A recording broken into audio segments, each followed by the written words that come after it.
पहले प्रधान में निषेध किया। एक है रे जो व्यक्त के धर्म थे, महातत्व है, अहंकार, तन मात्रा आदि है, उनके जो धर्म थे उसमें प्रधान में निषेध कर दिया। पहले प्रधान का और उनके व्यक्त धर्म थे उनसे विपरीत बताया। अब साधर्म बतलाया, प्रधान में और उनके धर्मों में साधर्मता है। इसके बजाय दोनों को साधारणता दिखलाने के पश्चात पुरुष से भेद कर दिया।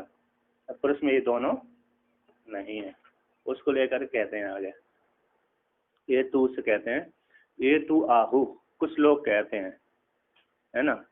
तो विषय इति पदम व्याख्यातु कामस तस्य अवतरण पूर्वा, विषय को व्याख्यान करने की इच्छा से उसके अवतरण को कहते हैं ये तू आप। ये तू मतलब यहाँ पर ले लिया इन्होंने विज्ञानवादियों, योगाचारी मत वाले। ये तू शब्द से जो कहते हैं, मानते हैं, कहते हैं कौन? विज्ञानवादी जो योगाचार्य बौद्ध हैं, बौद्ध के जो 4 शिष्य में से एक शिष्य, जैसे आद्य गुरु शंकराचार्य भगवान के जो 4 शिष्य हुए ना, एक ही काल में हुए हो, तो उनको पढ़ाते थे वो तो, किंतु ऐसे बुद्ध भगवान ने ऐसे 4 शिष्यों को पढ़ाया नहीं, है ना। और बुद्ध भगवान ने उन 4 शिष्यों को पढ़ाया नहीं, वो 4 शिष्य बाद में पैदा हुए। हाँ, जैसे मुसलमान का जो है ना, वो मुसलमान ने किया होता है, जो सुन के मुसलमान भाव वो सुनी, ये लोग मतलब सुन के बना। हाँ, किया मतलब क्या पहले की सुनी जो है वो सुन के मुसलमान। ये सुन्नी ज़्यादा खतरनाक होते हैं। तो ये भी बाद में बने थे, बाद में इनको मत जो हुआ उन्होंने प्रचार किया सूत्र लेके, है ना, स्वतंत्र आदि है ना, और कुछ फिर बाद में जो आनंद नाम का जो ब्रह्मचारी था, उनका आनंद नाम का एक शिष्य था, उसने कहा आपके वचन अनमोल है तो संग्रह करना चाहिए। तो उसने संग्रह किया, तो संग्रह करवा करके फिर उसने रख दिया। अब वो हजारों शिष्य तो थे इनके बुद्ध भगवान के, ऐसी वैसी टोली चलती थी उनकी भी, गढ़ था पूरा बिहार में, बिहार और झारखंड ही गढ़ था मात्र उनका। इसके भारत में तो बहुत बाद में पैदा हुए। बुद्ध मत का प्रचार हो गया था, लेकिन जो भी हो, तो लेकिन तो बिहार में तो पैदा हुए थे, बिहार और नेपाल की बॉर्डर के पास में। तो वहाँ पर उन्होंने ग्रंथ बन गए थे, सूत्र संचय उनके। फिर बाद में उनके जो शिष्य और पैदा हुए तीक्ष्ण बुद्धि वाले, तो उनके तात्पर्य को न समझ करके उनमें 4 भेद हो गए, भेद हो गए उनके, योगाचारी, सौतांत्रिक, व्यवहारिक और माध्यमिक, है ना। इनके ही वाक्य है, बुद्ध भगवान के सारे वाक्य है, उनके तात्पर्य का अभाव सोच कर न जान करके तो उनके 4 विभाग बुद्धि के अनुसार हो गए। तो उनमें से कहते हैं जो योगाचारी मत है, विज्ञानवादी है जो योगाचारी कहलाते हैं, तो वो कहते हैं कि जैसे इन्होंने वर्णन किया टीकाकार ने, जैसे जागृत अवस्था में भाई जो आलम्बन आदि होते हैं, है ना, भाई जागृत अवस्था में भाई आलम्बन से रहे थे, मरु मरीचिका आदि विज्ञान जाए थे। जैसे हम मृग मरीचिका में भाई विशेष से आलम्बन से रहे थे, मृग मरीचिका में, है ना। कैसे होते हैं मृग मरीचिका, जानते हैं ना। तो जैसे मृग मरीचिका में भार और नहीं है, फिर भी उस प्रकार से विज्ञान उत्पन्न हो जाता है हमको, यथार्थ वस्तु नहीं है, खरगोश में सींग नहीं है, यथार्थ उस प्रकार का ज्ञान हो जाता है, रस्सी में सर्प नहीं है, उस प्रकार का उसका ज्ञान हो जाता है। हाँ, तो यहाँ पर कहते हैं मरुमच्छका आदि जो विज्ञान उत्पन्न होता है, तथा उसी प्रकार से विज्ञान सामान्य होने से घटपट आदि विषय भी ज्ञान ही है। जैसे मृगु मनुष्य आदि में जो ज्ञान हो रहा है ना होते हुए ज्ञान हो जाता है, उसी प्रकार घटपट आदि जो हमारे विषय दिख रहे हैं ये भी विज्ञान को छोड़ करके नहीं है। मृग मनुष्य में जो जल दिख रहा है, आकाश में जो नीलिमा दिख रही है वो विज्ञान को छोड़ करके दूसरी नहीं है, ठीक है ना। आकाश में क्या दिख रही है? नीलिमा आधार दिख रहा है, ये सीमा दिख रही है, सीमा दिख रही है ना, तो वो सीमा है आकाश की, तो दिख रही है जो, तो दिख रही है, तो जो सीमा है और नीलिता, नीलिता है ना, नीलिमा काला पना जो दिख रहा है वो आकाश में ना होते भी दिख जाता है। उसी प्रकार जो वो विज्ञान को छोड़कर दूसरा नहीं है। अब उसी प्रकार ये दृष्टांत हो गया, अब दाष्टान में घटा रहे हैं। उसी प्रकार जो घटपट आदि जो दिख रहे हैं तो वो भी विज्ञान को छोड़ करके नहीं है। जैसे किसी ने बोल दिया कि तुम्हारा पुत्र मर गया और जीवित है, मर गया, जीवित तो है लेकिन मर गया, शत्रु पक्ष ने बोल दिया तो वो मान लेता है हाँ मेरा पुत्र मर गया, तो रोने लगता है। अब वो वहाँ तो पैदा हुआ है, वहाँ तो रखा है, अब वहाँ पर मर गया और यहाँ पर खबर दी नहीं, तो वे मेरा पुत्र विद्यमान है, ऐसा वो मन में बिठा करके बना करके बैठा हुआ है। हाँ अंदर, तो मन का ही पुत्र है वो, है ना। उसी प्रकार यहाँ पर जो घटपट आदि दिख रहे हैं वो कहते हैं ये विज्ञान सामान होने से एक ज्ञानी है, बाह्य आलम्बन से शून्य सर्वता है। तो घटपट आदि जो सारे हैं सब पदार्थ समुदाय विज्ञान का ही आकार विशेष है। किसका आकार विशेष है? विज्ञान का ही आकार विशेष है। तो इसलिए और विज्ञान को कहते हैं, उस विज्ञान को भाव रूप से स्वीकार करते हैं और क्षणिक बोलते हैं। क्या बोलते हैं? विज्ञान भाव रूप वाली है, आत्मा है भावेन दिखने वाली, सत्ता वाली। भाव बोलते हैं आत्मा, भाव सत्ता, ठीक है ना। और क्षणिक है, कैसी है? क्षणिक। यदि भाव रूप मान लिया, क्षणिक नहीं मानते तो ज्ञान हो जाए, ब्रह्म ही रहता है। तो ब्रह्म ही मानते हैं, विज्ञान को क्या मानते हैं? ब्रह्म ही मानते हैं, आत्मा ही मानते हैं, किंतु उसको क्षणिक मान लेते हैं। तो क्षणिक मानने से उनका मत कैसा हो जाता है? खंडन करने के योग्य हो जाता है। तो आगे उसी को उन्होंने टीका कारिका के द्वारा वर्णन किया। बुद्धि स्वरूपम एकम ही वस्तु अस्ति ही परमार्थतः प्रतिभानस्य नानत्वात् न च एकत्वम विहन्यते, ऐसा वर्णन किया। बुद्धि स्वरूपम एकम, जो एक बुद्धि स्वरूप है, एक बुद्धि स्वरूप वाला है, और अस्ति वस्तु परमार्थ, पारमार्थ रूप से वो सत्य है, अस्ति है। अस्ति सत्ता का वाचक होता है, वस्तु है, वस्तु अस्ति परमार्थता, पारमार्थ रूप से वो वस्तु अस्ति कौन? एक बुद्धि स्वरूप है। अब है तो फिर एक है तो अनेक में नहीं देखना चाहिए, है ना। एक है तो जैसे ब्रह्म एक है तो अनेक में नहीं देखना चाहिए, है ना। एक ब्रह्म है, वेदांतियों का ब्रह्म एक है तो दूसरे में नहीं देखना चाहिए, एक है तो दूसरे क्यों देखना? तो माया को कहते हैं, माया से अनेक दिख जाता है, भ्रांति से। उसी प्रकार ये भी कह रहे हैं, कहते हैं प्रतिभान से नानत्व, जो प्रतिभान हो रहा है वो भ्रांति से हो रहा है। क्या हो रहा है? प्रतिभान हो रहा है वो भ्रांति से हो रहा है। इस भ्रांति के कारण नाना जो दिख रहा है वह ना चाहे एकत्व अन्यते, तो एकत्व उसका भ्रांति से जो नानात्व दिख रहा है वो नानात्व के कारण एक जो बुद्धि का हान नाश नहीं हो रहा, एकत्व संख्या का नाश नहीं हो रहा, ठीक है ना। ऐसे है जीव अनेक दिख जाने पर भी ब्रह्म का नाश नहीं होता, ठीक ना।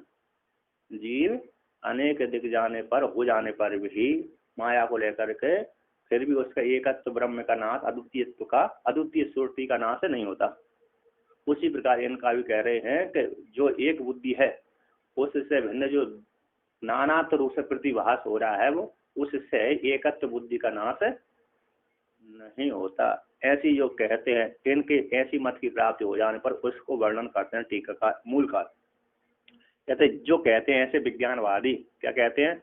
विज्ञानम एव हर्ष विषाद मोह शब्दात्मकम शब्दादि आत्मकम न पुनर्तो अन्य तद धर्म इति तान प्रति आह विषय इति। कहते जो कहते हैं विज्ञान ही सब कुछ है, सुख दुख मोह आदि, है ना। हर्ष यानी सुख हो गया, विषाद यानी दुख हो गया, मोह हो गई। हमने मोह किसको बोलते हैं? व्यक्ति, जैसे मोह हो गया, विषाद छा गया, हम कर ही नहीं सकते। जैसे स्वयंवर में एक जो बड़ा राजा है उस राजकुमारी को हरण करके ले जाते हैं, तो छोटे जो छोटे राजा होते हैं विषाद को प्राप्त हो जाते हैं, अतः उनको कर्तव्य विवरण हो जाते हैं, क्या करना चाहिए क्या नहीं करना चाहिए सोच रहे हैं। शेर हमारे सामने आ जाए अचानक तो वहां पर हमारी इंद्रिय काम नहीं करती, है ना। अचानक आ जाए, जंगल में घूमने का शौक हो तो जंगल तो घूमने का शौक नहीं आएगा, है ना। और वहां पर जाओगे किसमें? चिड़ियाघर में, पक्षी घर में, पशु घर में। तो वहाँ तो उसके जेल के अंदर बंद है वो, तो इसलिए कोई खतरा नहीं रहता है। खुले में आने पर ही खतरा महसूस होता है।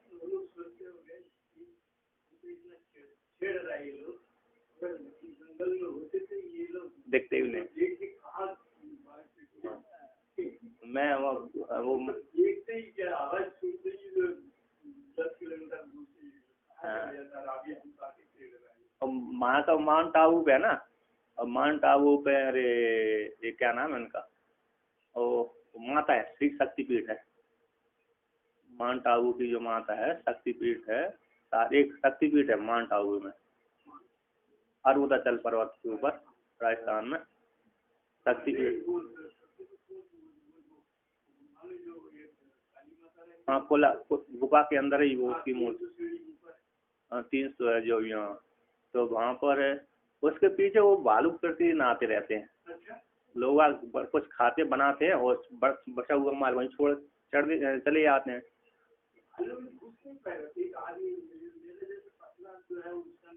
उसमें नहीं काफी चौड़ी गुफा है, व्यक्ति खूब पब्लिक आती जाती है। तो सब चौड़ा हो, आप कब जब गए होंगे तब ऐसा होगा, अभी बहुत चौड़ा है तो कोई नहीं। हाँ रूम जी, हाँ पतला है वहाँ को, खूब चौड़ा कर दिया, दरवाजे आदि सारे लगे हुए। हाँ, तो वहाँ पर उसके पीछे पब्लिक जाती है, भोजन आदि बनाती है, मुंडन आदि करती है, कुछ कुछ करती है। तो वहाँ पर बचा हुआ माल वहीं छोड़ के चले जाते हैं। वो खाने पीने का धोएगा कौन? तो पीछे भालू 4-5 आते रहते हैं प्रतिदिन। तो पब्लिक वहाँ पर देखती है, तो नज़दीक में चले जाते हैं, हमला नहीं करते। किंतु वो और उससे थोड़े नीचे चले जाओ, वहाँ मिल जाओ तो हमला कर देते हैं। हाँ, तो उधर के वो कहते हैं कि पशु मनुष्यों को देखते रहते हैं, हमला नहीं करते। अब वही भालू दूसरी तरफ के हैं, थोड़े नीचे उसी जंगल में बहुत भालू है उधर, तो हमला कर देते हैं। मेरे जूनागढ़ में गया, जूनागढ़ में वो उसमें चिड़ियाघर में गया, पशु घर में। अब पास में बिल्ली का देखने जा रहा था, बिल्ली, और बिल्ली जैसी मैं देखने गया, वो बिल्ली उधर बैठी थी और इतने जोर से आई थी तो जाली के ऊपर हमला किया मेरे ऊपर। मैं देखने गया था और चिड़ी हुई थी, और बहुत चिड़ी हुई होने के कारण मेरे ऊपर सीधा हमला किया उसने, हमला किया। और हाँ, एक ने भयंकर हमला किया उसने। ये हैं वो क्यों होगा? वो तो मैं तो यार जाली के बाहर था, तो मेरे तो ज्ञान था, तो उसने भयंकर हमला किया था, मतलब सीधा जाली में। तो दोबारा फिर मैंने उसको छेड़ा, उधर बाहर दूर गई, फिर पुनः हमला किया उसने। भयंकर चिड़ी हुई थी, यदि खुली हो जाए तो कई लोगों को खा जाए, ऐसी थी वो। तो यहाँ पर कहते हैं कि जो विज्ञान ही हर्ष है, विषाद है, मोह, ये मोह शब्द है। शब्द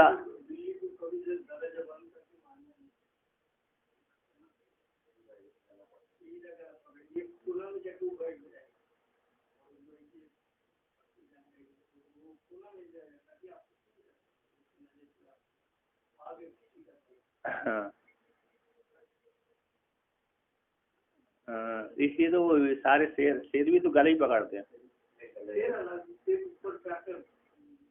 नहीं, सारे वो जानवर हिंसक जितने भी जानवर है सीधा गले पे ही हमला करते हो प्राय करके।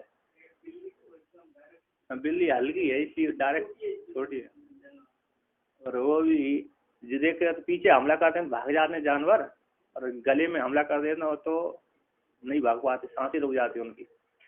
तो कहते हैं जो शब्द स्वरूपात्मक है ना, शब्दात्मक है, शब्द स्वरूपात्मक है, न पुनर्यतः, इससे यथा है न विज्ञान से अन्य जो घटादि, और घटादि के जो धर्म है वो विज्ञान ही उनके धर्म है। कहते घटादि है और तद वह धर्म जो विज्ञान ही घटादि प्रतीयते, विज्ञानी घटादि के रूप में जाना जाता है।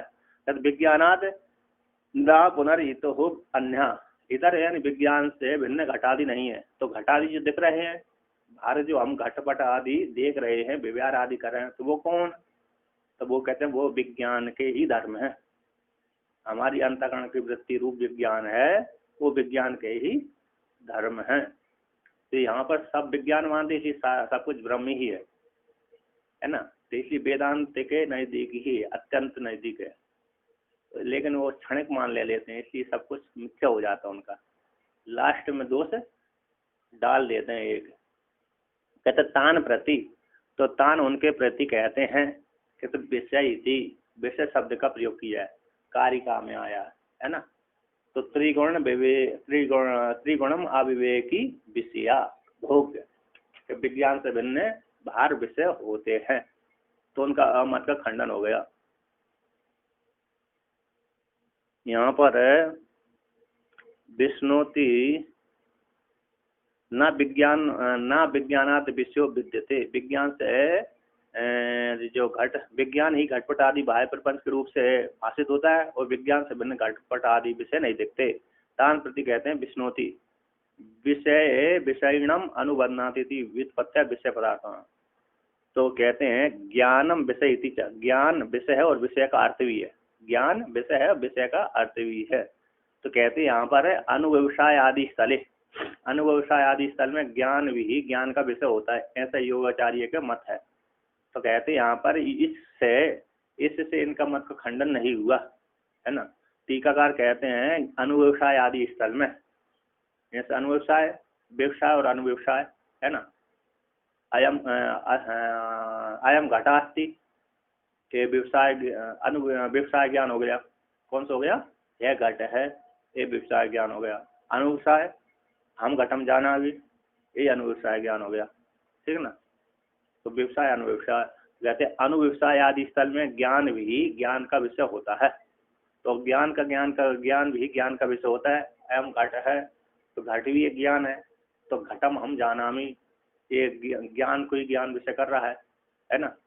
घटम अयम घटा है, एक घट ज्ञान हो गया, इस घट को जानने वाला, इस घट ज्ञान को जानने वाला घटम हम जानामि, एक घट को मैं जानू, एक ज्ञान भी ज्ञान का विषय बना रहा है, ठीक है।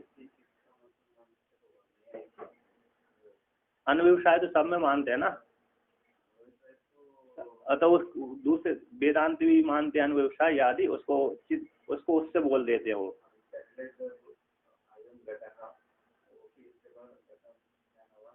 हाँ हाँ, तो हाँ हाँ,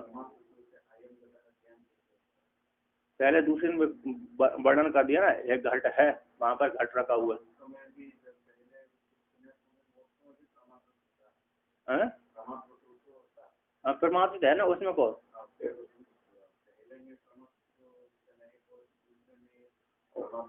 नहीं, पहले परोक्ष ज्ञान होता है, क्योंकि नैयायिक आदि बोलते हैं सारा सीधा सीधा मेरे आत्मा का सीधा विषय के साथ संबंध नहीं होता सीधा, है ना। मन का भी नहीं होता सीधा सीधा, तो नहीं होता, तो पहले विषय का इंद्रियों के साथ संबंध होता है, ठीक। इसके पश्चात मन इंद्रियों के साथ जाकर के विषय से जुड़ता है, फिर मन का आत्मा के साथ संबंध होता है, तो फिर अनुव्यवसाय ज्ञान होता है।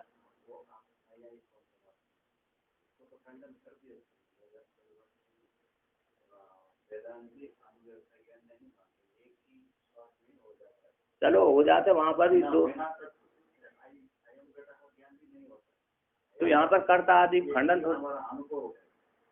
कर्ता आदि का खंडन नहीं चल रहा है ना यहाँ पर।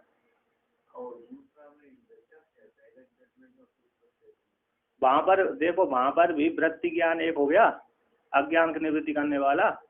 वेदांत में भी अज्ञान की निवृत्ति करने वाला एक वृत्ति ज्ञान हो गया, और वृत्ति ज्ञान के ऊपर एक फल व्याप्ति बोलते हैं। क्या बोलते हैं? फल।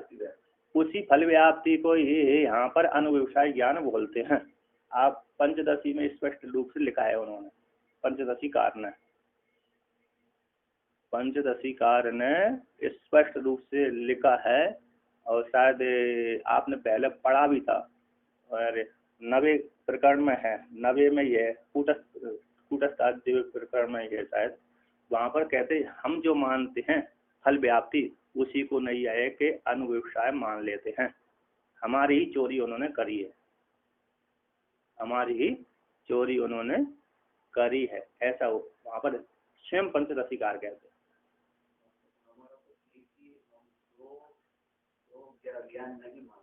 चलो वहाँ पर सीधा एक ही ज्ञान में होता है। पहले जो परोक्ष उपलब्धि ज्ञान मानते हैं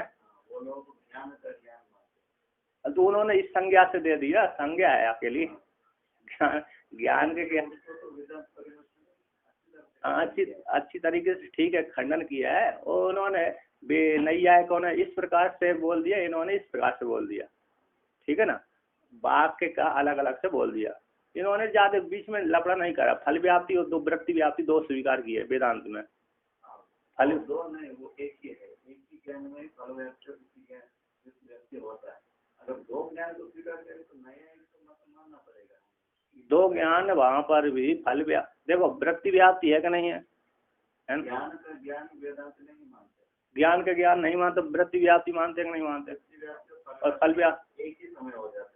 फल व्याप्ति वहाँ पर आपको वो नहीं हो रहा है, एक ही हो जाता है व्यक्ति, ठीक है। फल व्याप्ति तुरंत बताते हैं। यहाँ पर हाँ आपके पीछे रखा है, वहाँ पर फल व्याप्ति नहीं हो रही है आपको। आपके पीछे वाली की फल व्याप्ति नहीं हो रही। वृत्ति व्याप्ति आप शब्द से सुन रहे हैं। ज्ञान हो जाता है। हाँ तो शब्द से ज्ञान हो गया ना, तो फल व्याप्ति उसको प्रकाशन कर देना। हाँ तो पहले जो नहीं देखा उसमें पहले वृत्ति व्याप्ति हो रही है। पहले जो आपने नहीं देखा उसकी अज्ञान की वृत्ति व्याप्ति है। हमने बोल दिया घट है, आपने मान लिया हाँ, तो जान लिया ये वृत्ति व्याप्ति हो गई। अब घट को मैंने कमुग्रीवादी आदि मतों में ज्ञान लिया तो फल व्याप्ति हो गई। जैसे है दर्पण से जो भी प्रकाशन होता है उसको फल व्याप्ति बोलते हैं। और उसी प्रतिबिंब को सूर्य की तरफ घुमाने से उसी को वृत्ति व्याप्ति बोलते हैं। एक ही में हो जाता है। फल व्याप्ति हो गई ना। फल व्याप्ति पहले चेतन के द्वारा, वृत्ति व्याप्ति जड़ है। केवल वृत्ति व्याप्ति वो एक आत्मा में ही होता है और कोई भी विषय में केवल वृत्ति व्याप्ति नहीं होता है। दोनों साथ साथ जाती है ना, तो साथ साथ जाती वहाँ पर दो रहते हैं। सूक्ष्म दृष्टि से देखोगे तो वहाँ पर रहते हैं। आप पंचदशी में आप स्पष्ट वहाँ पर थोड़ा देखना, वहाँ पर उस प्रसंग में उसमें उन्होंने वर्णन किया है। पंचदशीकार ने स्वयं भी वर्णन किया है। उन्होंने वहाँ पर दो बोल दिया है कि नहीं। यहाँ पर हमारे एक साथ वो ज्ञान कर रहे हैं, हमको ऐसा मालूम नहीं पड़ता। सीधा सीधा जो हम नहीं पहले हाँ तो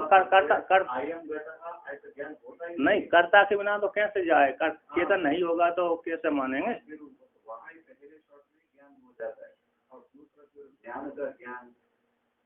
अब उसमें ठीक है, एक बार उसमें ज्ञान हो रहा है ना, सामान्य ज्ञान हो रहा है, विशेष ज्ञान। जैसे आपको एक बार ब्रह्म ज्ञान हो जाना चाहिए आपको। आप तो ब्रह्म, आप तो यार एक बार नहीं ऐसा नहीं। इंद्रियों को इसलिए तो वहाँ पर अनुभूति ली जाती है ना। हाँ तो पहले तो आप एक कई बार सुन चुके, तब भी ज्ञान नहीं हुआ है ना। उसी प्रकार अनुभूति चाहिए। तो यहाँ पर सामान्य ज्ञान से व्यक्ति को अज्ञान की निवृत्ति होती है। फिर बाद में विशेष अनुभूति आदि करने से विशेष ज्ञान हो जाता है, पक्का होता है ना। ये यहाँ पर देख लीजिए, वहाँ पर चिदाभास के द्वारा प्रकाशन किया है पंचदशी में। यहाँ पर अनुविषय बोला है। अब यहाँ पर देखिए आप, उसी को यहाँ पर वर्णन करते हैं, कहते हैं तो ज्ञान विषय थी, ज्ञान विषय हो उसका अर्थ जो, तो कहते हैं अनुविषय आदि स्थले ज्ञानम ज्ञान विषय इति योगाचार मत खंडनाय मतः खंडनाय विषय थी ध्यान प्रयोजनम सर्वता अना, कहते सर्वता अनावश्यकम एव इति। यहाँ पर कहते हैं अनुविषय आदि स्थल में, अनुविषय आदि स्थल में ज्ञान जो है, ज्ञान है वो ज्ञान का विषय होता ज्ञान। इति ऐसा योगाचारी मत के खंडन करने के लिए विषय ग्रहण किया गया।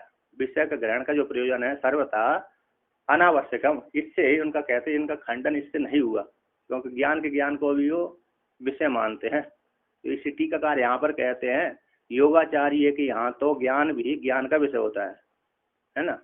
तो योगाचार्य के खंडन तो नहीं हो पाया, इसके लिए ग्राह्य अर्थ का ही विज्ञान से भाई स्वीकार किया है इन्होंने। इन्होंने इससे, क्योंकि ज्ञान के ज्ञान को विषय मानते हैं, इससे इनका उनका मत खंडन नहीं हो पाए। तो फिर क्या है, तो बाहर इनको विषय मान लिया, विज्ञान से बने एक विषय घटपट आदि होता है ना, जिससे व्यक्ति को सुख दुख आदि, सुख दुख तो वृत्ति में ही होंगे, उनको निमित्त बना करके, इस प्रकार से बोला है। तो तान प्रति है विषय, उनके जो विज्ञान को ही सब कुछ मानते हैं, है ना, उसके प्रति बोल दिया है कि विषय थी, तो घटपट आदि विषय बाहर होते हैं। तो विषय यानी ग्राह्य, विषय का अर्थ करते हैं ग्राह्य, ग्रहण, ग्रहण करने के योग्य है। और आगे कहते हैं विज्ञानाद बहिर इति यावत, विज्ञान से वो कैसे हैं, बाहर है, भिन्न है। कैसे हैं, घटपट आदि विज्ञान से भिन्न, उनसे जन्म होकर के ज्ञान होता है ना। ऐसे ज्ञान होगा, वो निमित्त बनते हैं, विषय आदि कैसे बन रहे हैं, और निमित्त ही होते हैं, और उनको देख करके, विषय को देख करके हमारे मन में वृत्ति बनती है। तो वृत्ति वह सुखाकार दुखाकार वाली होती है, और चेतन उसको प्रकाशन कर देता है। कौन कर देता है, चेतन उसको प्रकाशन कर देता है, चिदाभास जीवात्मा प्रकाशन कर देता है। तो यहाँ पर कहते हैं, नहीं तो वृत्ति कैसी है, वृत्ति तो जड़ होती है ना, तो जड़ में ज्ञान नहीं हो सकता, तो मिलित अंश होकर के ज्ञान हो जाता है, ठीक है ना। मिलित, वहां पर मांडुकारिका में भी वर्णन किया है, अरे स्वतंत्र जो वृत्ति है अज्ञान की निवृत्ति नहीं कर पाती, स्वतंत्र, क्योंकि जड़ होने से, अज्ञान और अज्ञान के कार्य के सहित है, और जड़ वृत्ति बुद्धि, जड़ वृत्ति रूप जो बुद्धि है, चित्त है, मन है, वो अज्ञान की निवृत्ति नहीं कर पाता। तो कौन करता है, तो मिलित अंश होकर के ब्रह्म ही अज्ञान की निवृत्ति करता है। तो वहां पर मांडुक्य कारिका के अलाप शांति प्रकरण में अजमपि जन योगम, इस वाक्य में वहां पर अन्नगिरी महाराज ने उठाया। तो और भगवान भास्कर ने तो कहा, एक बार ज्ञान हो जाने के पश्चात दूसरे क्षण वृत्ति नहीं रहती। एक बार ज्ञान होने के पश्चात वो वृत्ति यदि रह गई तो उसको नष्ट करने के लिए दूसरी वृत्ति चाहिए, फिर अनवस्था आदि दोष की प्राप्ति हो जाएगी। तो जिसने ज्ञान कर दिया, जिस वृत्ति ने ब्रह्म का ज्ञान करा दिया, घटपट आदि का ज्ञान करा दिया, तो वो वृत्ति नष्ट हो जाए, फिर दूसरी वृत्ति दूसरी बनती रहती है। एक बार ज्ञान हो गया घट का हमारे लिए, हमने शुरू में जान लिया, इसके बाद फिर दोबारा जानने की जरूरत नहीं रहती उसको। जब हम देखेंगे तभी घट का याद आ जाएगी, पूछने की जरूरत नहीं है ना। तो पहली बार तो हमने पूछने की जरूरत है, औषधि आदि को जब हम नहीं जानते है ना, तो नहीं जानते तो क्या औषधि है, तो दूसरे व्यक्ति से पूछते हैं। इस एक बार पक्का निर्णय हो गया, दोबारा कुछ पूछने की जरूरत नहीं है। अब आगे कहते हैं यहाँ पर अतएव, अब ये विषय का छोड़ दिया ना, विषय का व्याख्यान हो गया, इसके बाद सामान्य शब्द को लेकर के, अतएव सामान्यम साधारणम घटादिवत, घटादि के समान है ना, घट में घटत्व आदि सामान्य जातित्व है, तो सामान्य अनेक ही पुरुषैर गृह्यता इत्यर्थम, गृहीतम, कहते जो घट आदि एक घट है, सभी पुरुषों के द्वारा गृहीत होता है। यदि बुद्धि को ही मानते, बुद्धि को ही घट आदि मानेंगे हम, कैसा, बुद्धि को ही घट आदि मान लिया, विज्ञानवादी में दोष लगा रहे हैं। क्या लगा रहे हैं, यदि आप विज्ञान ही सब कुछ है, ठीक है, हम ही मान लेते सब कुछ विज्ञान है, सब चेतन से भिन्न कुछ भी नहीं है, किंतु यदि तो ये विज्ञान कहाँ रहता है, बुद्धि वृत्ति में रहता है, तो ये मेरा विज्ञान आप नहीं जान सकते, आपका विज्ञान मैं नहीं जान सकता। जान सकते हैं आपके मन में क्या चल रहा है ना, तो मैं नहीं जान पाता, मेरे मन में क्या चल रहा है आप नहीं जान पाते। यदि विज्ञान ही सब कुछ होता तो इसलिए भार स्वीकार कर लेना चाहिए। तो आगे कहते हैं, जो घटादि के समान अनेक पुरुष गृहीतम, जैसे घटादि है अनेक पुरुषों के द्वारा गृहीत होता है। एक घट रखा हुआ है तो बहुत से पुरुषों के द्वारा गृहीत हो जाता है, किंतु बुद्धि ऐसा नहीं होती है ना। जब तक जो मनोराज चल रहा है ना, एक ही जिसने मनोराज कर रहा है उसी को ज्ञान होता है, और जो मनोराज है दूसरे को ज्ञान नहीं होता। देवदत्त के संस्कार, देवदत्त के मन में चल रही है जो वृत्ति रील है, वो यज्ञदत्त नहीं जान पाता। और उसी को कहते हैं विज्ञान आकारात्वे तो असाधारणात् विज्ञानानाम वृत्ति रूपाणाम ते अपि असाधारणस्यु। कहते जो यदि जो मानते हैं तो विज्ञान आकरत्व घटपट आदि को मान स्वीकार कर लिया, तो यदि घटपट आदि को विज्ञान स्वरूपात आप स्वीकार करेंगे तो असाधारण होने से जो घटपट आदि जैसे असाधारण होते हैं उसी प्रकार विज्ञान है भी कैसे घटपट आदि का जो विज्ञान है वो भी असाधारण हो जाने से मेरे विज्ञान नाम वृत्ति रूपाणा जो वृत्ति रूप वाले विज्ञानों का भी असाधारण होने से ते भी असाधारण जो असाधारण हो गए है ना, साधारण नहीं हुए। वृत्ति रूप जो विज्ञान है घटपट आदि के तो कैसे हो गए, असाधारण हो गए, विशेष हो गए। तो विशेष को तो सामान्य व्यक्ति को तो हर कोई जान लेता है, किंतु विशेष व्यक्ति को हर कोई नहीं जान पाता है ना। हमारी जो भीतर का जो विशेष है हर कोई नहीं जान पाता, और सामान्य जो बाहर की जो रखी हुई वस्तु है सामान है उसको हर कोई जान लेता है जिसकी उस पर दृष्टि पड़ी। तो कहते हैं जो नैयायिक जो बौद्ध मत वाले विज्ञानवादी घटपट आदि कोई विज्ञान आकार स्वीकार करते हैं तो मानते तो वो घटपट आदि जैसे विशेष है ना, उसी प्रकार उनकी वृत्ति भी घटपट आदि की वृत्ति रूप जो ज्ञान है वो भी विशेष हो गए, असाधारण हो गए। तो असाधारण को जो जानता है वही जानता है, हर कोई नहीं जानता है। तो उसी को आगे कहते हैं तो विज्ञानम यतः परेण न गृह्यते। जैसे विज्ञान रूप चैतन्य, विज्ञान को चैतन्य मानते हैं है ना, तो विज्ञान रूप चैतन्य परेण न गृह्यते। विज्ञान रूप जो चैतन्य है घट को उन्होंने क्या मान लिया, विज्ञान स्वरूप वाला ही मान लिया। तो वो विज्ञान रूप चैतन्य है, पर के द्वारा गृहीत नहीं होता है ना। किसके द्वारा, कहते एक ज्ञान है ना। तो यहाँ पर विज्ञान का चैत्री विज्ञानम, चैत्रीय जो विज्ञान है मैत्र के द्वारा पर मैत्र के द्वारा गृहीत नहीं होता, ठीक है ना। हमारा जो ज्ञान है आप नहीं गृहित, हमारा ज्ञान जब तक हम व्याख्यान नहीं करेंगे तब तक गृहित नहीं होगा है ना। अब व्याख्यान कर दिया तो सब तो गृहित हो ही रहा है, किंतु जो अंदर में जो मनोराज चल रहा है विज्ञान का उसका गृहित दूसरा व्यक्ति नहीं कर पाता। तो वो कहते हैं सब कुछ विज्ञानी है। तो वो कहते हैं जो चैत्र विज्ञान का किया चैत्री विज्ञान, परिणाम करता मैत्र विज्ञान। तो मैत्र के द्वारा जो पहला विज्ञान है उस दूसरे मैत्र के द्वारा गृहित नहीं होता। क्यों, आगे उसमें हेतु देते हैं पर बुद्धि अप्रत्यक्षत्वाद इति अभिप्राय, पर बुद्धि का प्रत्यक्ष न होने से है ना, पर बुद्धि का दूसरे के द्वारा प्रत्यक्ष न होने से। जो स्वयं की बुद्धि स्वयं के द्वारा परिचय कैसे प्रत्यक्ष होती है, मेरी बुद्धि आज ठीक है, मेरा मन खराब है, मेरी बुद्धि ने आज ऐसा निर्णय लिया है तो मेरे द्वारा ही गृहित होती है। आपकी बुद्धि आपके द्वारा गृहित होती है ना, इसलिए किंतु दूसरे के द्वारा दूसरी बुद्धि गृहित नहीं होती, योगी को छोड़ करके। कहते हैं अब उसी को दृष्टांत देते हैं, तथा च नर्तकी भ्रूलता भंगे एकस्मिन् बहुनाम प्रतिसंधानम युक्तम। जैसे नर्तकी है वे है ना, नृत्य करने वाली है, उसके भ्रू ही लता भंगे, भ्रूलता भंग में भ्रू ही उसकी लता है। ऐसे नेत्र का विन्यास है ना, नेत्र का विन्यास रूप एकस्मिन् उसने विन्यास कर दिया, एक अभिन्न रूप से बहुनाम प्रतिसंधानम युक्तम। तो वह से पुरुष उसके भ्रूलता रूप भंग को अथवा उसके शरीर को देखते हैं है ना। तो यहाँ पर वर्णन कर दिया नर्तकी के जो भ्रूलता है उसके भंग भ्रुकुटी कटाक्ष विशेष रूप है। अभिनय विशेष में बहुत से दृष्टाओं का प्रतिसंधान होता है ना, दृष्टा का पुनर्नुसंधान रूप है स्मरण विज्ञान होता है, उसको देख लिया। तो कहते हैं वो तो ठीक है, किंतु अन्यथा तत्र न स्यादिति। यदि आप उस भ्रूलता उस नर्तकी को भी यदि आपने क्या मान लिया, विज्ञान स्वरूप मान लिया, तो विज्ञान स्वरूप तो विशेष हो गया है ना, सामान्य नहीं हुआ। तो जिसने ज्ञान किया, एक ने देखा, एक की वृत्ति बुद्धि वृत्ति में है तो एक को ही ज्ञान होगा, दूसरी बुद्धि वृत्ति में वो नहीं ज्ञान होगा है ना। सामान्य यदि उसको आपने विशेष बना लिया, नर्तकी आदि को क्या मान लिया आपने, विशेष मान लिया, विज्ञान रूप मान लिया। तो विज्ञान रूप मान लेने से विज्ञान तो भीतर होता है ना, तो बुद्धि वृत्ति में चलता है रील, तो एक को ही ज्ञान होगा, सबको ज्ञान वो नहीं होगा।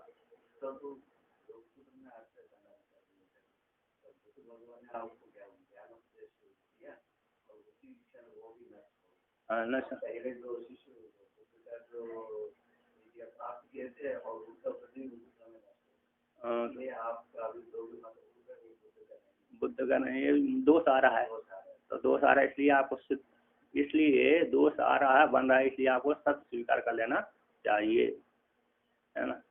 नहीं तो आप प्रति क्षण नष्ट मानते हैं बुद्धि को, क्षणिक मानते हैं बुद्धि को चेतन तो मानते हैं, ठीक है कोई बात नहीं, बुद्धि चेतन है, किंतु उसको क्षणिक मानते हैं। और जिसने ज्ञान अनुभूति की वो तो मर गया, और जो अनुभूति नहीं की उसकी स्मृति हो रही है। अब जो आपके गुरु ने उपदेश किए वो उपदेश ही समाप्त हो गए, तो ज्ञान कहाँ से आया आपके पास, तो नया आ गया, इसलिए आप भ्रांत हो गए। नया ज्ञान लिया इसलिए आपने कैसे शून्यवाद का मत प्रचार कर दिया, है ना। ब्रह्म सूत्र में भी उसको भगवान भास्कर खंडन करते हैं, जहाँ पर द्वितीय अध्याय जो द्वितीय पाद आएगा, द्वितीय अध्याय आएगा, वहाँ पर उनका खंडन होता है, सबका खंडन करते हैं वहाँ पर। एक अस्मिन है, एक शब्द से सप्तमी अर्थ में सेन प्रत्यय कर दिया, अब वो कर दिया अस्मिन प्रत्यय कर दिया, अस्मिन सप्तमी अर्थ निकलता है, मे पर, सुबंतों के साथ है, सर्वनामों के साथ है, में आता है, मे पर, में सप्तमी विभक्ति का अर्थ एक व्यक्ति में, एक व्यक्ति में, एक घट में, एक पट में, एक व्यक्ति में, एक में सब किसी में लग जाएगा, एक में। हाँ, तो आगे कहते हैं हाँ,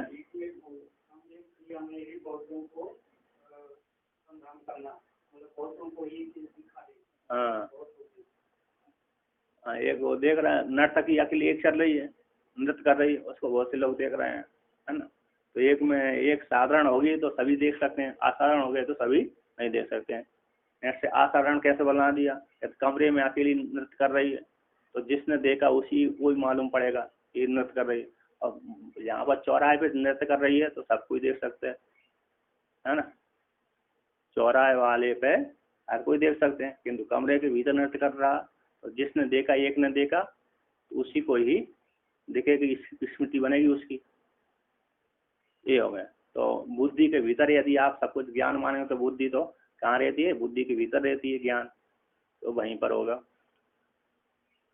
इसलिए सिद्ध, तो आपके मत में दोष आ रहा है, इसलिए आपको क्या स्वीकार कर लेना चाहिए, भाई घटपट आदि को विषय स्वीकार कर लेना चाहिए।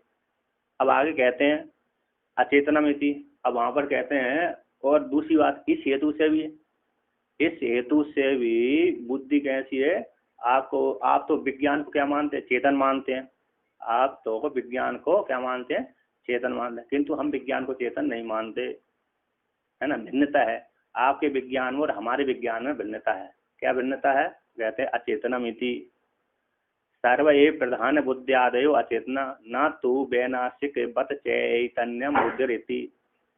तो कहते हैं अचेतन है, प्रधान बुद्धि आदि जो अचेतन, प्रधान बुद्धि आदि जो जड़ वर्ग है 24 तत्व है ना, प्रधान आदि जो 24 तत्व है वो सारे अचेतन है।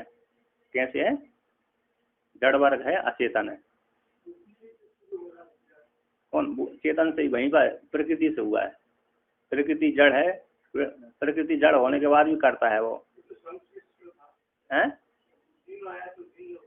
बुद्धि में, वहां पर बुद्धि में आया तो अलग अलग हो गया, गुणों का परिणाम हो गया तो बुद्धि बन गई। तो जड़ भी, प्रकृति भी जड़ ही है, प्रकृति भी इनकी क्या है, सांख्यों की सबकी प्रकृति जड़ है, किंतु सांख्यों की और सबकी प्रकृति जड़ होने के पश्चात भी इसमें उन्होंने कर्ता मान लिया, है ना। सत्य चलो ठीक है कोई बात नहीं है, लेकिन कर्ता भी मान लिया उसमें। चल चेतन अधिष्ठित मानते तो कोई समस्या नहीं थी, वो चेतन अधिष्ठित है, थोड़ा कभी कभी तो योग सूत्र में तो स्वीकार किया है चेतन अधिष्ठित होकर के, चेतन अधिष्ठित होकर के करता है, जैसे माया ईश्वर के अधीन होकर के कर्ता बनती है, तो ऐसे इन्होंने थोड़ा भेद किया है इसमें, ये स्वतंत्र मान लेते हैं उसको, स्वतंत्र है उसको कर्ता मान लेते हैं। क्योंकि यहाँ के जब यारे योग सूत्र का खंडन करेंगे भगवान भास्कर, तो वहाँ पर वाचस्पति मिश्र कहते हैं कि ना, यहाँ पर प्रधान का विशेष रूप से वर्णन नहीं किया है योग सूत्रकार ने, तो ज्ञान के लिए है, तो विशेष रूप से पूरा खंडन नहीं किया गया। भगवान भास्कर ने ब्रह्म सूत्र में योग सूत्र को खंडन नहीं किया, बल्कि प्रधान का ही बोध कराने पुष्टि करने वाली वो नहीं है। ऐसा द्वितीय पाद के द्वितीय अध्याय के एतेन प्रत्युक्त एतेन प्रायुक्त है ना, इसके द्वारा खंडन करेंगे तो वहाँ पर वाचस्पति मिश्र देते हैं। वहाँ पर शंका उनको हो गई, योग सूत्र ने टिप्पणीकार ने उठा दिया कि यदि अरे व्यास भगवान को लेकर के यदि योग सूत्र यदि वही होता ऐसा मिथ्या होता द्वैतवादी होते तो व्यास भगवान को नहीं लिखनी चाहिए थी, क्योंकि सबने तो ब्रह्म सूत्र बनाया है और उन्होंने व्यास भगवान ने उसके ऊपर भाष्य लिखा है तो नहीं लिखना चाहिए थी। अब खंडन करना है तो इसलिए को लिखना क्या, ब्रह्म सूत्र के द्वारा खंडन करना है आपको, पर उसमें फिर भाष्य क्यों लिख दिया है? वाचस्पति मिश्र ने टीका लिखी है ना, और उन्होंने टीका लिखी है, कोई बात नहीं। तो उन्होंने व्यास भगवान ने तो स्वयं ग्रंथ बनाया ही है, ब्रह्म सूत्र बनाया ही है, जब जिसने बनाया उसी में खंडन भी किया उन्होंने तो बड़ी समस्या है। तो वहाँ पर वाचस्पति मिश्र ने समाधान दिया, पूरा पूरा योग सूत्र का खंडन नहीं है। तो आएगा तो वहाँ पर टिप्पणी बताएंगे है ना, उनकी पंक्ति बताएंगे, क्योंकि योग सूत्र में उसको उठाया था व्यास भगवान के संशय में कि व्यास भगवान ने योग सूत्र लिखा है कि नहीं लिखा, योग व्यास भगवान ने योग सूत्र के ऊपर भाष्य लिखा है कि नहीं लिखा है, उस पर शंका टिप्पणीकार ने और व्यक्त की। तो आगे कहते हैं यहाँ पर प्रसव, हाँ कहते हैं ना तो वैनाशिक बत चैतन्यम बुद्धि रीति, कहते विनाशी भवति वैनाशिक है ना, विनाश क्या कर दिया, आत्मा का विनाश कर दिया है ना। एक ने सबसे ज्यादा विनाश किया है, कौन ने, माध्यमिक ने। तो माध्यमिक के विषय में भगवान भास्कर बोलते हैं मांडुक कारिका मांडुक में, मानो ये वैनाशिक माध्यमिक आकाश को मुट्ठी से पकड़ना चाहते हैं, आकाश को मुट्ठी से पकड़ना चाहते हैं, ऐसा शब्द का प्रयोग मांडुक कारिका में मांडुक उपनिषद में है ना, पहले पाद में वर्णन किया उन्होंने, वहाँ पर खंडन करने के लिए। कहते विज्ञानवादी खंडन कर दिया और विज्ञानवादी के बाद फिर बोले ये और सहस्त्र है, सहस्र शास्त्र है, कौन, माध्यमिक है। तो कैसे सहस्त्र, मानो आकाश को मुट्ठी से बांधना चाहते हैं, ऐसा उन्होंने पहले प्रयोग किया। कहते हैं वैनाशिक बत विनाशे भवति, वैनाशिक के समान चैतन्यम बुद्धिर, ये बुद्धि को वो क्या मानते हैं, चैतन्य मानते, उसी प्रकार हम बुद्धि को चैतन्य नहीं मानते, इसलिए भेद है, इसलिए वे हमारे मत हमारी बुद्धि खंडन नहीं हो सकता, ठीक है ना। तो अचेतन चेतन बुद्धि आदि तत्कार्य भूता सर्वे विषय जड़ इत्यर्थ विनाशिक बद इति बौद्धवत। तो वहाँ पर है जो कहते हैं सर्वम शून्यम और तीन तो एक तो तीन तो कहते हैं बुद्धिवादी है और एक तो शून्यवादी है, तीन कैसा है, बुद्धिवादी है, एक शून्यवादी है, तो तीनों क्षणिकवादी है ना, तीनों कैसे हैं, क्षणिकवादी। एक भाई घाटी भी भाई जगत स्वीकार करते हैं किंतु क्षणिक मानते हैं, कैसे मानते हैं, क्षणिक मानते हैं, तीनों ही बुद्धि को आत्मा मानते हैं।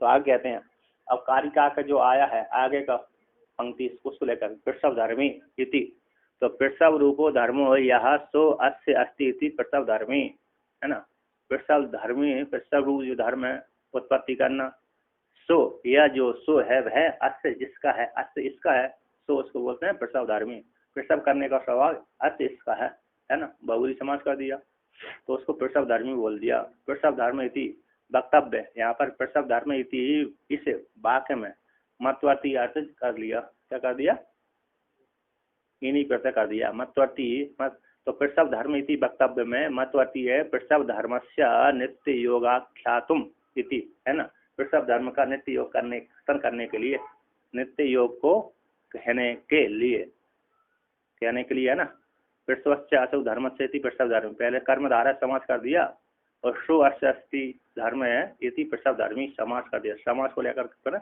मतवर्ती इन्हीं प्रत्यय कर दिया। कहते पहले प्रसवस्य असौ धर्म से इसमें कर्मधारा समास कर दिया,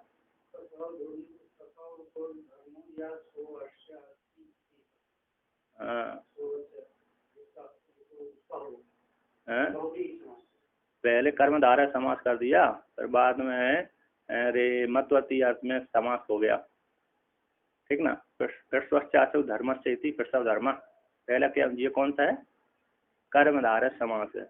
और सो है वह जिसका, प्रसव रूप धर्म जिसका है, ऐसा कर्म जिसका है, और इसको प्रसव धर्म है ना। तो इस प्रकार से प्रसव रूप धर्म का प्रकृति आदि धर्म के साथ नित्य संबंध ज्ञापन करने के लिए मतवर्ती इन्हीं प्रत्यय कर दिया। समास करने के बाद साथ क्या कर दिया, इन्हीं प्रत्यय कर दिया, नित्य संबंध होता है ना। तो यहाँ पर कहते हैं प्रसव धर्म का नित्य योगा के कथन करने के लिए मतवर्ती इन्हीं प्रत्यय जान लेना चाहिए, किया गया। तो स्वरूप विरूप परिणामाभ्याम न कदाचित अपि विद्यते इत्यर्थ। स्वरूप और विरूप रूप से, स्वरूप रूप से, समारूप प्रकृति रूप से, विरूप यानी प्रकृति से भिन्न विकृति, इन सब से प्रकृति कभी वियोजित नहीं होती। अपनी समान जैसी से और अपने से विपरीत रूप से भी प्रकृति इन कार्यों से भिन्न नहीं होती। महातत्व आदि से कभी भी क्या नहीं होती, भिन्न नहीं होती। यदि उनसे भिन्न हो जाए तो सृष्टि आदि होगी ही नहीं। माया कहे कि मैं घटपट आदि से भिन्न हो जाऊं, है ना, तो फिर कभी भी सृष्टि दिखेगी नहीं, ठीक है ना। तो माया कभी भी घटपट आदि से भिन्न नहीं होती। तो आगे कहते हैं तो स्वरूप रूप परिणाम के द्वारा कदाचित विद्यते नहीं। तो आगे कहते हैं, अब आगे की पंक्ति आती वहीं पर इस श्लोक का, तो व्यक्त वृत्तम अव्यक्ते अतिदिशति, अतिदिशति, व्यक्त धर्मों का अव्यक्त में भी अतिदेश कर लेना चाहिए। स्वबोधकत्वे सति श्वेतर बोधकत्वम उपलक्षणत्वम, है ना। स्वबोधकत्वे सति श्वेतर बोधकत्वम उपलक्षण। और अतिदेश का, अतिदेश का योग लघु में सूत्र था,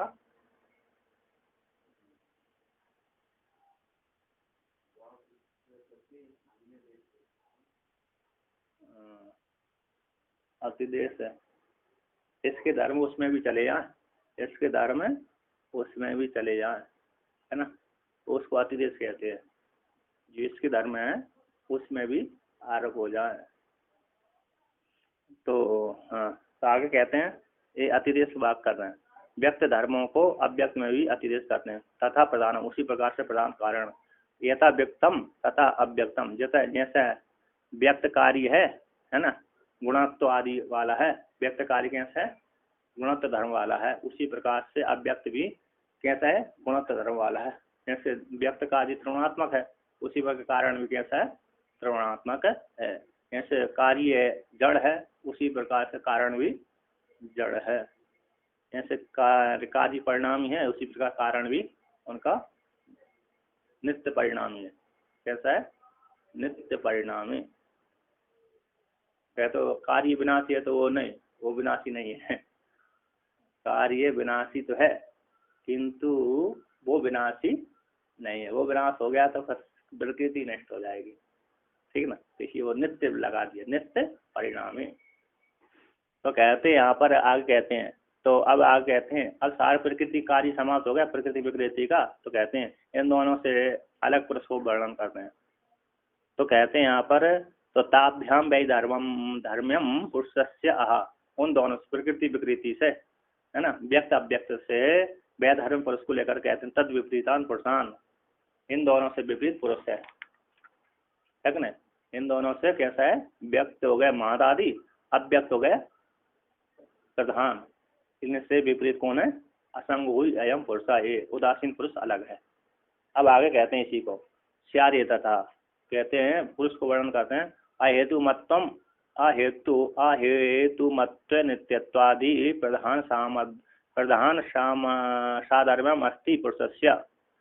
कहते हैं अरे यहाँ पर भी तो आप कहते हैं कैसे वो प्रधान को प्रधान के साथ इसका विपरीत दिखला रहे। पहले भी तो प्रधान को क्या किया, अहेतु मत्व नित्यत्व, ये तो प्रधान के ही साधर्म को ही पुरुष ग्रहण कर रहा है। जैसे आपने पुरुष के वर्णन किया अहेतु मत्व है, नित्य है ना, ऐसा पुरुष के विषय में वर्णन किया है, और प्रधान को भी वैसे वर्णन किया है। कैसे, एक है ना, एक है, हेतु मत तो नहीं है और कार्यवादी नहीं है, है ना, इसका कोई कारण नहीं है, नित्य है। उसी प्रकार से तो पुरुष को भी आपने वर्णन किया, तो पुरुष में और इसमें भिन्नता क्यों कर रहे हैं? साधर्मी कहना चाहिए। क्या कहना चाहिए? साधर्मी कहना चाहिए। एक जैसी है दोनों, प्रकृति और पुरुष दोनों कैसे एक ही है, क्योंकि प्रकृति का भी कोई कारण नहीं है और इनका भी, पुरुष का भी कोई कारण नहीं है। प्रकृति है ना, प्रकृति भी नित्य है और आप पुरुष भी नित्य है। तो दोनों जब नित्य हैं, कारण दोनों का कारण नहीं है, तो फिर आप इस दोनों में भिन्नता क्यों कह रहे हो? ऐसी प्राप्ति हो जाने पर कहते हैं, कहते एवं एवं अनेकत्वम व्यक्त साधर्म्यम तथा कथम उच्यते। एवं प्रकार से अनेकत्वम, अनेकत्व है, साधा है ना, अनेकत्वम, तो यहाँ पर भी अनेकत्व है। पुरुष बहुत है ना, पुरुष बहुतम, पुरुष बहुत मानते हैं, यहाँ भी अनेकत्व हो जाते कार्य को लेकर के। तो ये कथम एवं प्रकार से अनेकत्वम व्यक्त साधारण, अनेक प्रकार से हेतु मिल रहे हैं, अनेक प्रकार से साधारण इसमें पुरुष में और प्रकृति में साधारण मिल रहे हैं। तो कथम तद विपरीत पुमान इति उच्यते। तो कैसे आप प्रकृति से विपरीत पुरुष को वर्णन कर रहे हैं, है ना? कैसे पुरुष अलग है तो प्रकृति अलग है, कैसे अलग अलग का वर्णन कर रहे हो, जबकि साधारण में दोनों में अनेक प्रकार, अनेक सादृश्य मिल रहे हैं, है ना? ऐसे गाय का है, गाय और नील गाय में अनेक सादृश्य मिल रहे हैं, तो एक ही कहना चाहिए, अलग अलग क्यों कहना चाहिए, है ना? नील गवाय में और गाय में इसी सादृश्य को लेकर के तो उसका नील गाय का ज्ञान होता है, होता कि नहीं होता?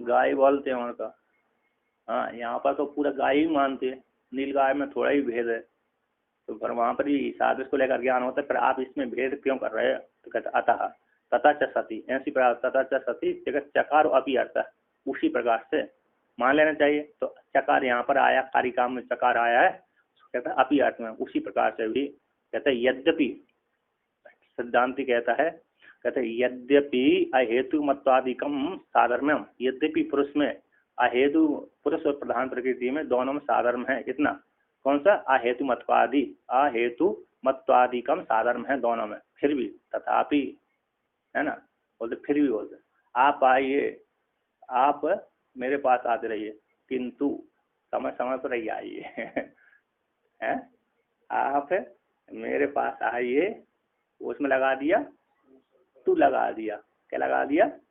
तू लगा, किंतु सभी जगह नहीं आए, थोड़े थोड़े समय पर आइए, है ना, विच्छेद कर देते हैं, तो यहाँ पर विच्छेद कर दिया। यद्यपि ठीक है, यद्यपि अहेतुमत्व आदि पुरुष में और प्रधान में दोनों में ठीक है, तथापि फिर भी ये महात्मा बहुत अच्छा है ना, बहुत गुणगान कर दिया। क्या कर दिया? ये महात्मा ऐसे ब्रह्मनिष्ठा आदि आदि शास्त्रज्ञ ऐसे ऐसे, तथापि बोल दिया, और सारी वो चली गई उनकी, है सारी के सारी चली जाती है, नहीं जाती? पहले शुरू में पुल बांध दिया उनकी प्रसन्नता में, है ना, पुल बांध दिया, चाहे फिर इसके बाद फिर तथापि बोल दिया, किंतु लगा दिया उन्होंने, तो किंतु तथापि बोल दिया तो फिर उनकी सारी पुल टूट जाता है।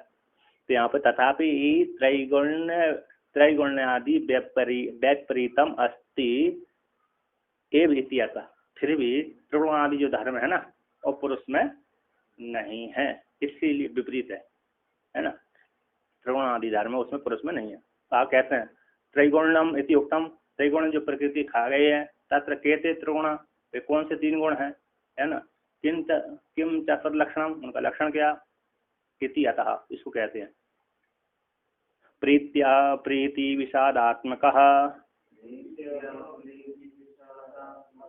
प्रकाश प्रवृत्ति नियमार्थः अन्योन्याभिभवाश्रया जनन मिथुन वृत्तयश्च गुणः। कहते हैं तीन गुण होते हैं, जो त्रिगुण है ना, प्रीति वाले हैं, प्रीति अंशों के, अप्रीति अंशों के, विषाद मोहात्मक है। भाव आत्मा यहाँ पर भाव वाला, भाव का वाचक है ना, भाव का वाचक नहीं है। तो सुख भी भाववाचक है, दुख भी भाववाचक है, विषाद भी भाववाचक है। और कैसे तीन गुण? सत्य रज तम गुण वाले हैं। सत्व गुण है प्रकाश स्वभाव वाला, रजगुण है प्रवृत्ति स्वभाव वाला, और तम गुण है नियमार्थ वाला। कैसा? नियम करने वाला। तम गुण ना हो तो हमको नींद ही कभी ना आए, व्यक्ति पागल ही हो जाए। क्या हो जाए?